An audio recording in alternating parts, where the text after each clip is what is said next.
What was life like before you started working with an executive coach, Steve Taylor?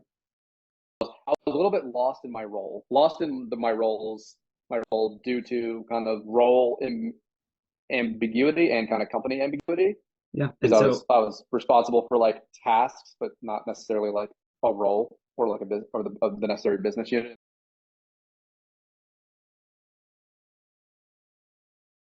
what was the biggest challenge or struggle you had with your role and leading your department? I would say at that specific time when Steve started, it was kind of a company problem and less of an Eric problem. We had an executive on our team that we were trying to find the right place for, and then it was like every vacancy that he left, I would have to fill, which would increase my things I was responsible for. Um, and Steve helped me navigate, I would just say, generally tumultuous time.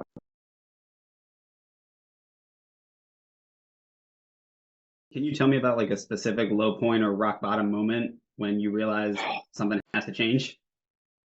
Yeah, it can. Almost to the day. It was like early October, I think. So me and Steve have been talking for a couple months, several months at that point. And it was so like we had a CGO and left, and we had hired a CR. Those were the heads of the front office, sales, marketing, growth, success, all that stuff. Like we're generally a small team, so it's like at that point, what is left is we'll just call it the core four, like CEO. I was director of operations at the time, and head of product and CTO. So the two co-founders, CEO and CTO.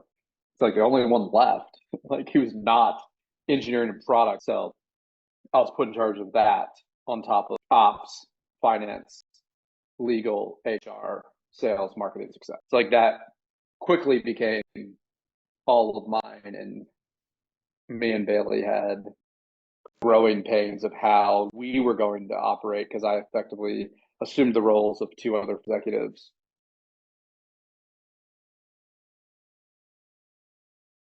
What other things did you try to achieve these goals and why didn't they work? I started March 1st, and I think you sent like I was like just getting into the seat, and I think you sent candidates, if I remember correctly, at the end of March. So yeah, Sorry, you were like month sorry. one and Yeah, knew this was a thing. All right, cool.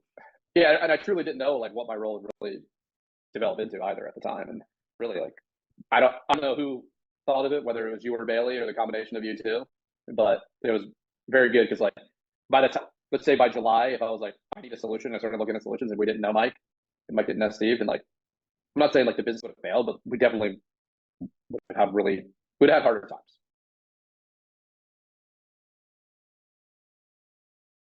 What was your biggest like fear or reservation about hiring a coach?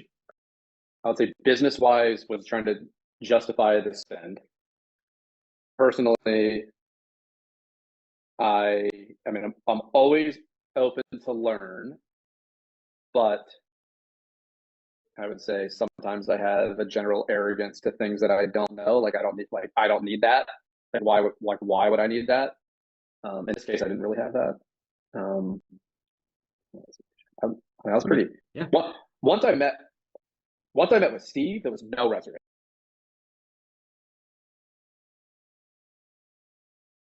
What it was like to use the product, or in this case, the coaching with Steve, and kind of a major breakthrough moments or lessons you had as a result. I don't know if all coaches do this. I don't know if you do this, but this is what Steve does. He's like, these are the tenets of a COO. Yeah, so he has like 33, 34 tenets of a COO. And then he has them categorized by there's parent categories, and there's whatever five or six per parent category. Like he's like, here's the tenets, like let's talk about how you're doing here against these and like grade yourself.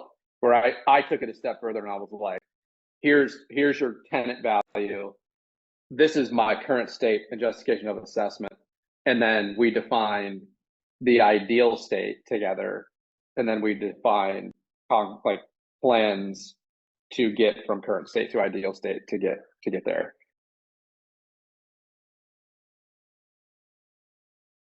First like big win you got with coaching, or a moment where you realized, wow, like this works?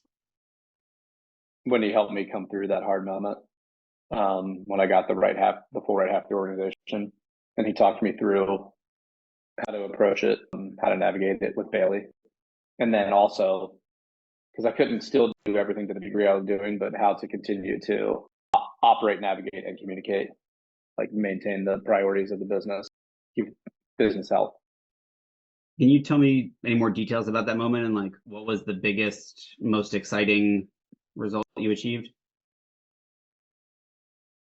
I think it was the fact that I'm at Matium. I don't know. In the next week, will announce me as technically the COO.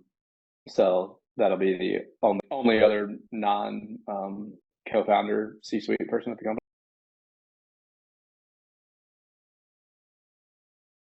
How was your life different from like a year ago when you first started? You had never met Steve. I'm more capable. I'm more confident. More at peace in professional and personal conflict. I'm better at prioritizing things like that. Why are those things important to you? And in particular, like the being at peace in conflict and feeling that you can confidently navigate it. Matium doesn't succeed without that. Matium needs to succeed to like accomplish what to reshore the manufacturing and source materials in America that needs to happen in order to get America back on track to become a profitable business as a country.